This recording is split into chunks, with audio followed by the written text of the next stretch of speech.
محمود خان اسکزئی پشتون خواہ ملی عوامی پارٹی، ان کے بھی ایک رکن قومی اسمبلی ہیں، وہ بھی اپوزیشن میں ہوں گے، بظاہر تو یہی کہہ رہے ہیں کہ وہ اس اتحاد کا حصہ نہیں ہے، وہ بھی انہی کو ووٹ دیں گے۔ عموماً ہم دیکھتے یہ ہیں کہ ایک اپوزیشن کی طرف سے امیدوار ہوتا ہے، ایک جو اکثریتی جماعتیں ہیں ان کی طرف سے امیدوار ہوتا ہے۔ تو اکثریتی جماعتوں کے امیدوار تو شہباز شریف ہوں گے، اور اگر اپوزیشن کا کوئی متفقہ امیدوار ہوگا تو پھر تو ساری اپوزیشن اسی متفقہ امیدوار کو ووٹ دے گی جو کہ عمر ایوب ہے۔ لیکن مولانا فضل الرحمان بھی چونکہ اب اپوزیشن میں ہے تو وہ یقینی طور پہ تحریک انصاف کے امیدوار کو ووٹ نہیں دیں گے، وہ ایبسٹین کریں گے اس انتخاب سے۔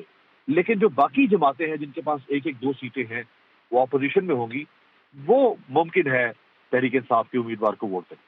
وہ گفتگو سنی ہوگی اپنی غریدہ فاروقی کی، وہ کہہ رہی ہیں کہ پاکستان تحریک انصاف کے بانی نے دونوں ایسے نام دیے ہیں جو کہ سانحہ 9 مئی کے اندر ملوث تھے اور پرانے ساتھی بھی ہیں پاکستان تحریک انصاف کے، اور وہ تمام جو ارکان تھے ان کو جو لیڈ کر رہے تھے فرنٹ سے، وہ ان کو جو ہے وہ بیکورڈ کر دیا گیا ہے اور اسٹیبلشمنٹ کو پیغام دیا گیا ہے۔ آپ کیا کہیں گے اس پر؟ دیکھیں، جہاں تک علی امین گنڈا پور کا تعلق ہے تو وہ 2013 سے پہلے سے تحریک انصاف کے ساتھ ہیں۔ وہ انہوں نے ایک سیاسی سفر شروع کیا تحریک انصاف سے، اس کو جاری رکھا۔ وہ سب سے پہلے رکن صوبائی اسمبلی منتخب، رکن قومی اسمبلی منتخب ہوئے۔ انہوں نے 2018 میں پھر الیکشن کنٹیسٹ کیا، ڈیرہ اسماعیل خان سے مولانا فضل الرحمان کی سیاست کو انہوں نے ڈیمیج کیا۔ آج آپ دیکھ لیں مولانا فضل الرحمان، ان کے دونوں بیٹے اپنے حلقے سے، اپنے گھر سے، اپنے گاؤں سے ہار گئے الیکشن۔ پھر ان کو صوبائی وزارت بھی ملی، پھر ان کو قومی اسمبلی میں وزارت ملی 5 اکتوبر 2018 کو، وزارت امور کشمیر۔ اس کے بعد پھر ان کو صوبائی صدر منتخب کیا گیا خیبر پختونخوا کا تحریک انصاف کا۔ تو انہوں نے بہرحال ایک سفر طے کرتے کرتے وہ اب پھر وہ ہاکش بھی ہیں، اگریسو بھی ہیں، اوفینسو بھی ہیں۔ عمران خان، ایک بات تو واضح ہے کہ وہ کسی طرح سے بھی ریٹریٹ نہیں کریں گے، وہ اپنی اوفینسو پالیٹکس جس کا ان کو فائدہ حاصل ہوا ہے گزشتہ 2 سال میں، وہ اسی پالیٹکس پر چلتے رہیں گے۔ تو اس کے اوپر علی امین گنڈا پور، اور پھر انہوں نے ان کے ساتھ دیکھیں وفاداری بھی نبھائی، ان کے ساتھ بہادری کا بھی مظاہرہ کیا۔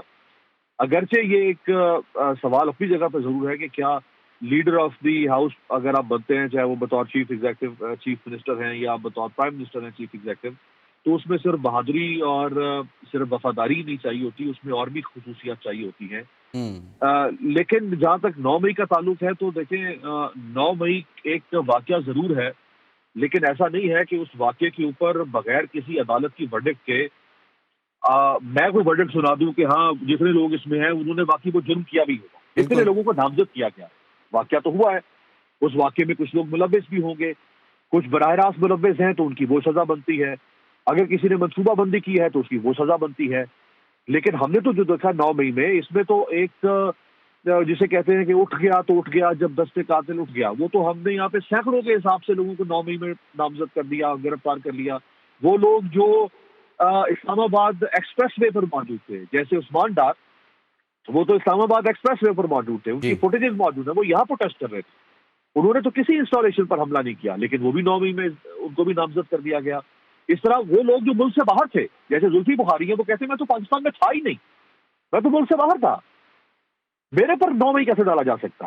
تو 9 مئی بہرحال جہاں ایک حقیقت ہے وہاں یہ بھی ایک حقیقت ہے کہ 9 مئی میں ملوث ہر شخص، جس کو ریاست، ہمارے ادارے، ہماری حکومت ملوث کہہ رہی ہے، ہر شخص ملوث نہیں ہے، اور جو ملوث ہے وہ بھی تو کسی سزا کے بعد ہی مجرم تصور کیے جائیں گے نا۔ اگر ہم صرف کسی مقدمے کی صورت میں یہ کہہ دیں کہ فلاں شخص نے یہ جرم کیا ہے، تو مقدمات تو پھر آصف زرداری کے اوپر بھی بہت سارے رہے ہیں، کرپشن کے سے لے کر مقدمات تو ایم کیو ایم کے اوپر بھی بہت زیادہ ہیں، دہشت گردی کے۔ کیا بابر غوری کے اوپر دہشت گردی کے مقدمات نہیں تھے؟ کیا منی لانڈرنگ کے مقدمات نہیں تھے؟ کیا بابر غوری واپس آئے، کسی نے ان کو ہاتھ تک نہیں لگایا، انہوں نے یہاں سے ضمانت کروائی پاکستان سے، اگلے دن واپس اڑ گئے، کیا ان کا نام کسی نے لیا؟ کیا جو لیاری گینگ وار کے لوگ تھے یا پیپلز امن کمیٹی کے لوگ تھے ان کے اوپر نہیں ہے دہشت گردی؟ کیا ڈاکٹر آصف حسین کے اوپر دہشت گردی کا مقدمہ نہیں تھا؟ آج وہ میک اینڈ بریک کر رہے ہیں، پیپلز پارٹی کی طرف سے ڈیلز کر رہے ہیں۔ تو صرف مقدمے کی بنیاد پر اگر ہم نے کہہ دینا ہے کہ فلاں شخص مجرم ہے، تو پھر شہباز شریف کے اوپر بھی کرپشن کا مقدمہ تھا، وہ کیسے وزیر اعظم بن گئے؟ انہوں نے تو جس دن حلف اٹھایا تھا 10 اپریل 2022 کو، اس دن تو ان کے اوپر فرد جرم عائد ہونا تھی، لیکن وہ وزیر اعظم بن گئے، تو پھر ہم ان کو بھی کرپٹ کہیں نا، پھر ہم آصف علی زرداری کو بھی منی لانڈرر کہیں کہ ان کے اوپر بھی مقدمہ ہے۔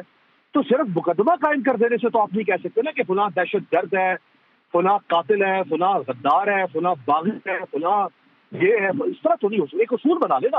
ہاں اگر 9 مئی کے مقدمات جن کے اوپر ہیں ان کے بارے میں ہم یہ اصول بنا رہے ہیں کہ کیونکہ ان کا مقدمہ ہو گیا ہے لہٰذا وہ دہشت گرد ہیں، وہ غدار ہیں، وہ قاتل ہیں، انہوں نے ریاست کو للکارا. بالکل ٹھیک ہے، میں اس اصول پر کھڑے ہونے کو تیار ہوں. جی پھر یہی اصول نون لیگ پیپلز پارٹی ایم کے اوپر بھی تو لاگو کرے نا. ان کے اوپر مقدمات ہیں تو وہ ہے ملزم، وہ ہے شرفا. ان کے اوپر یہ مقدمات ثابت ہوں گے تو ہم انہیں کہیں گے کہ وہ غدار ہے، باغی ہے، دہشت گرد ہے، یہ کرپٹ ہے. لیکن امریکہ جن کے اوپر ہو گیا تو بغیر سزا کے ہم کہہ دیں کہ ہاں مقدمہ ہو گیا تو وہ برے ہو گئے. یہ اصول نہیں ہوگا. اصول ایک بنانا پڑے گا. جس اصول پر آپ کھڑے ہونے کا تیار ہے میں آپ اس اصول پہ آپ کے ساتھ. بالکل. بیرسٹر سیف نے آج گفتگو کرتے ہوئے یہ کہا کہ امریکہ کی جانب سے جو بیان سامنے آیا ہے کاسمیٹک قسم کا بیان ہے، اس قسم کا بیان نہیں دینا چاہیے بلکہ شفاف تحقیقات کے مطابق جو ہے اور اس کے پروسیس کو آگے بڑھانا چاہیے انتخابات کے. جی دیکھیں، جو امریکہ نے بیان دیا ہے وہ 2 دفعہ سامنے آیا ہے. ایک تو اسٹیٹ ڈپارٹمنٹ کی پہلے ہی ایک ریٹن اسٹیٹمنٹ سامنے آئی، اس کے بعد پھر میتھیو ملر جو ان کے اسپوکس پرسن ہے اسٹیٹ ڈپارٹمنٹ کے، ان کی ایک اسٹیٹمنٹ آئی. امریکہ نے جو بیان دیا ہے وہ اسی طرح کا بیان ہے جو امریکہ کسی بھی ملک کے انتخابات کے بارے میں اپنی آبزرویشن کے طور پر دیتا ہے. ہاں اس میں بعض اوقات ابتدائی بیان اتنا سخت نہیں تھا جو شاید پی ٹی آئی ایکسپیکٹ کر رہی ہوگی. وہ یہ بیان اسی نوعیت کا ہوتا ہے کہ جس میں کچھ تحفظات ہیں، کچھ شکایات ہیں اور اس پر تحقیقات ہونی چاہیے. وہ بیان آسٹریلیا نے بھی دیا ہے، یو کے نے دیا ہے، یونائٹڈ نیشنز کے جنرل سیکرٹری نے بھی کچھ سوالات اٹھا دیے ہیں، یورپی یونین نے اسٹیٹمنٹ دے دی ہے. تو یہ ساری اسٹیٹمنٹ تحریک انصاف کے موقف کی تائید تو کر رہی ہیں. اب اگر وہ یہ سمجھے تحریک انصاف والے کہ شاید ملک کھل کے سامنے آ جائے اور کہے کہ نہیں جی ہم اس الیکشن کو نہیں مانتے، اور وہ اس طرح ممکن نہیں ہوتا. کوئی ایک ملک ایک حد سے زیادہ بغیر کسی تحقیقات کے کوئی ارلی اسٹیٹمنٹ اتنی سخت جاری نہیں کرتا. اسی طرح کی اسٹیٹمنٹس ہوتی ہیں جو انہوں نے جاری کی. انہوں نے ایک اور بات کہی، انہوں نے کہا کہ امریکہ کو چاہیے کہ وہ پریشر دیں اور پریشر دینے کے بعد شفاف تحقیقات کروائیں اور اس کے شفاف تحقیقات میں جو چیز سامنے آئے وہ قوم کے سامنے رکھ دی جائے. وہ امریکہ پریشر کیوں ڈالے؟ سوال تو یہ ہے کہ ہم تو یہ چاہتے ہیں نا کہ امریکہ ہماری سیاست سے جو پہلے اس کی ایک مداخلت کا سلسلہ ہے اور خود طریقے سے آپ کہتی ہے تو وہ مداخلت سے تو باز رہنا چاہیے امریکہ کو. اس کو آپ ویلکم تو نہیں کر سکتے کہ وہ آ کے ہماری سیاست کے اندر یا ہمارے ریاستی معاملات کے اندر انٹرفیئر کرے. لیکن یہ ضرور ہے کہ کیونکہ امریکہ دنیا میں ڈیموکریسی کا ورلڈ چیمپئن ہے، اس کا جو ورلڈ ہے وہ بیسڈ آن ڈیموکریسی ہے. وہ پوری دنیا میں ڈیموکریسی کے بارے میں آبزرویشن دیتا ہے. اس نے وہ ڈیموکریسی سمٹ کرواتا ہے. تو لوگ اسے توقع کرتے ہیں کہ اگر کسی ملک میں ڈیموکریسی کی وائلیشن ہو رہی ہو تو وہ اپنے اسی ورلڈ آرڈر کے تحت اس بارے میں کوئی آبزرویشن دے. وہ اس نے آبزرویشن دی ہے، وہ کافی ہے میرا خیال ہے تحریک انصاف کو اپنا مقصد کرنا. بالکل آبزرویشن امریکہ کی جانب سے دی گئی ہے. امیر عباس صاحب ساتھ موجود رہیے گا. مجاہد بریلوی صاحب نے جی ٹی وی نیوز کو جوائن کیا ہے، ان سے بات کریں گے. مجاہد صاحب کیسا دیکھتے ہیں آپ اس فیصلے کو پاکستان تحریک انصاف کے وزارت عظمیٰ کے لیے جو نام تجویز کیا گیا ہے عمر ایوب صاحب کا؟ دیکھو اس سے زیادہ جو امریکی سوال پر جو ہمارے دوست اہمیت دے رہے تھے، میں نہیں سمجھتا کہ اگر امریکہ یا ایون اب اسٹیبلشمنٹ بھی الیکشن اپنی مرضی کے لا سکے، اور آپ نے نتائج دیکھ لیے تمام تب گرفتاریوں، سختیوں، آپ نے سب کچھ پورا روپوشیوں کے باوجود بالآخر آج ہر ایک یہ سمجھتا ہے کہ سب سے زیادہ ووٹ ایک ہی پارٹی کو ملے اور سب سے زیادہ آزاد کامیاب بھی ہوئے. ایک تو بات یہ ہے.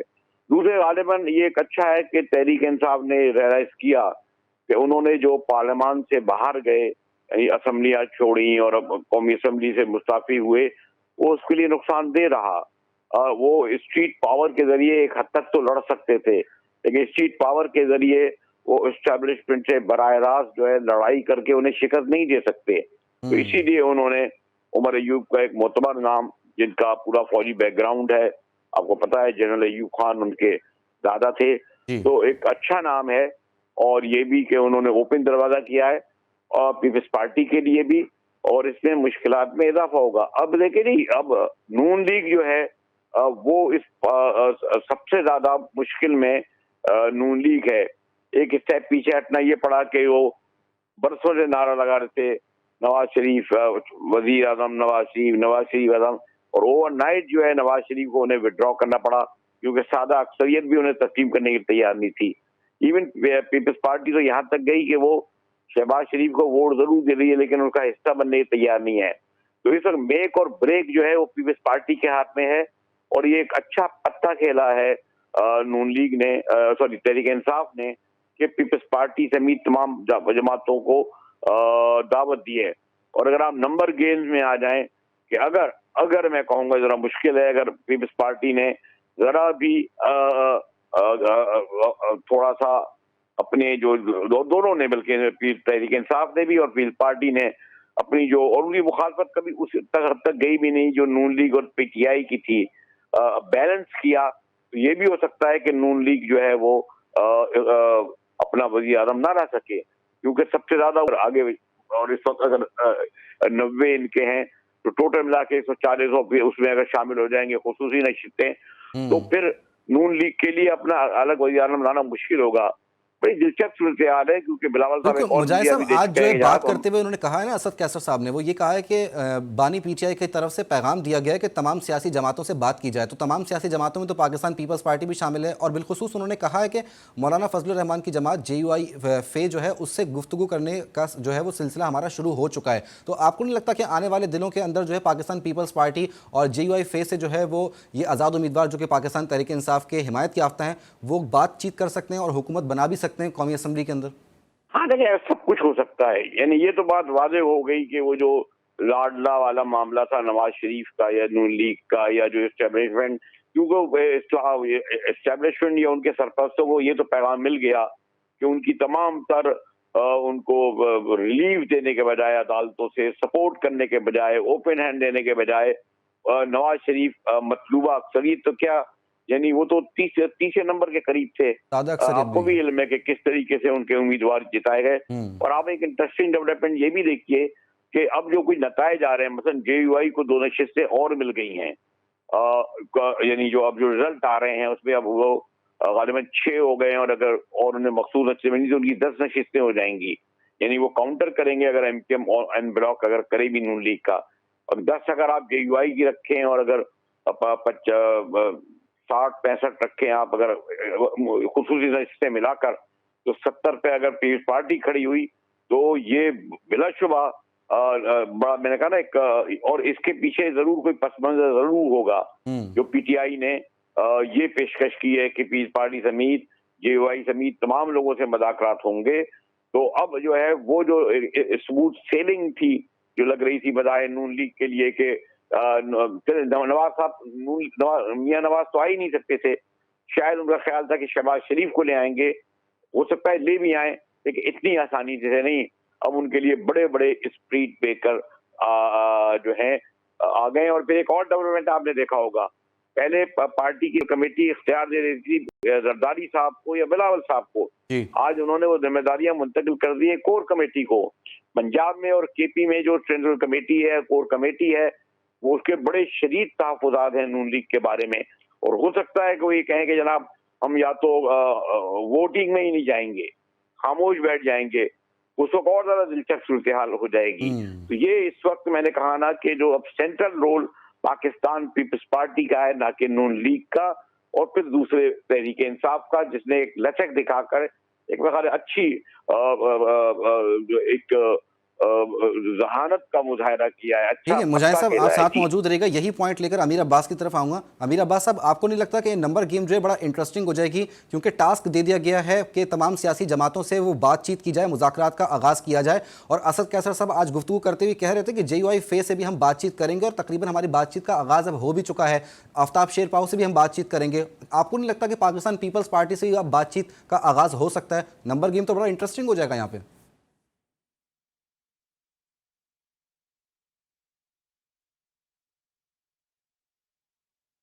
امیر عباس صاحب سے رابطہ بحال کرنے کی کوشش کریں گے اور یہ بانی پی ٹی آئی آج شام تک احتجاج کی تاریخ بھی دیں گے. اسد کیسر کی جانب سے یہ گفتگو کرتے ہوئے کہا گیا. ہمارے ساتھ موجود ہیں مجاہد بریلوی صاحب.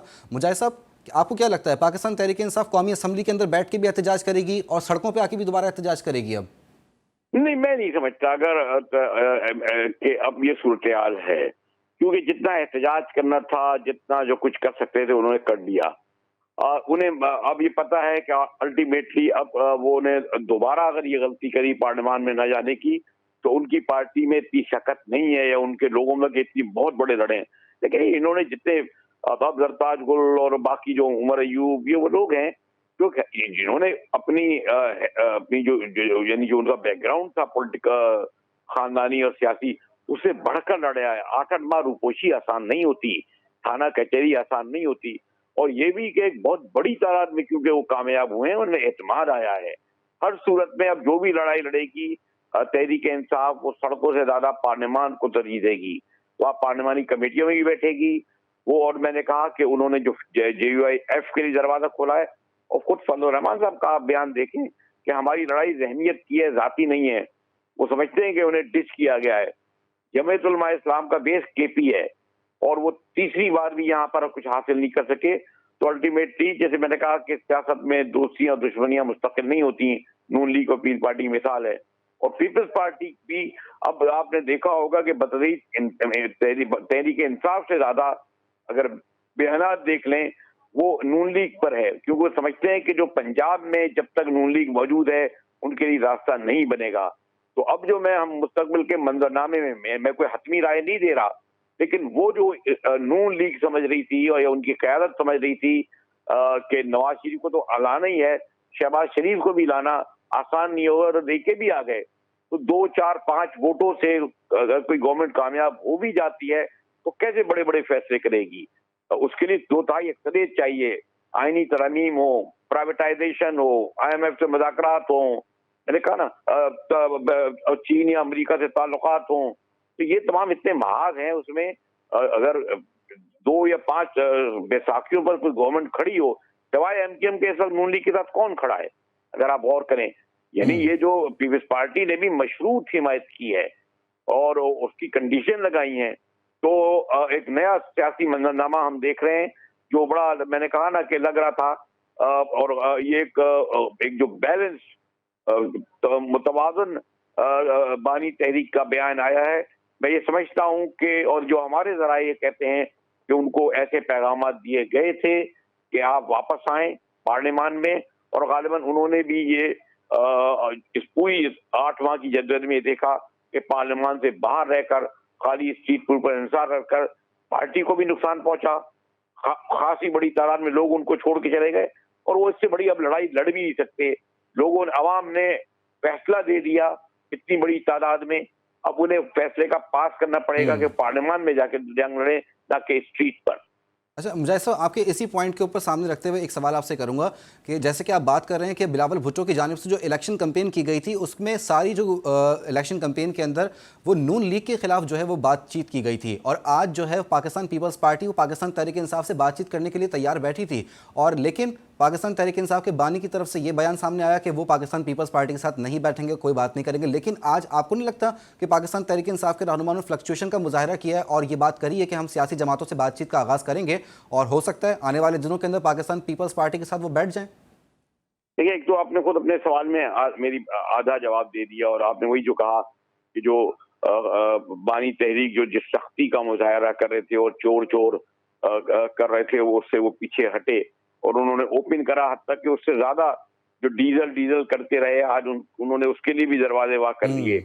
لیکن یہ میں نے آپ سے کہا نا کہ پیپلز پارٹی خالی کیسے یہ کہہ سکتی ہے کہ ہم جناب نون لیگ کو ووٹ دے کر حکومت بنائیں گے اور باہر بیٹھے رہیں. اور آپ نے اس پورے دوران دیکھا ہوگا جو پچھلے 7 دن سے مذاکرات ہوتے رہے ہیں, ایک بار بھی آپ نے بلاول کو نواز شریف کے ساتھ فوٹو سیشن میں نہیں دیکھا ہوگا. غالباً کوئی ایسا نہیں موقع ملا, کیونکہ اور یہ ایک مزید اضافہ کر دوں, اس کے باوجود کہ بادشاہ گر آپ کے زرداری صاحب ہوں, یہ الیکشن کمپین یہ جو کامیابی حاصل کی ہے اس میں میجر رول بلاول کا ہے. وہ ایک نئی ٹیم بنانے میں کامیاب ہو چکے ہیں, ایک نئی پیپلز پارٹی جس میں وہ سمجھتے ہیں کہ سندھ کا تو ایک روایتی طور پر جو ایک محدود 30, 35, 40 سیٹیں ہیں, اس سے وہ اس ملک کے وزیر اعظم کا آئندہ نہیں بن سکیں گے. اس کے لیے ضروری ہے کہ وہ پنجاب کی سیاست کریں جیسا کہ انہوں نے کری. اس لیے وہ اور یہ بھی یہ سمجھتے ہیں کہ اگر انہوں نے نون لیگ کا ساتھ دیا, ایک بار پھر شریفوں کی حکومت بنائی, تو اس سے مستقبل میں مزید نوجوان بلاول کا مستقبل تاریخ بالکل ہوگا. مستقبل میں پنجاب مزید بھی جو اور نوجوان ہیں وہ بلاول کے ساتھ ہوں گے.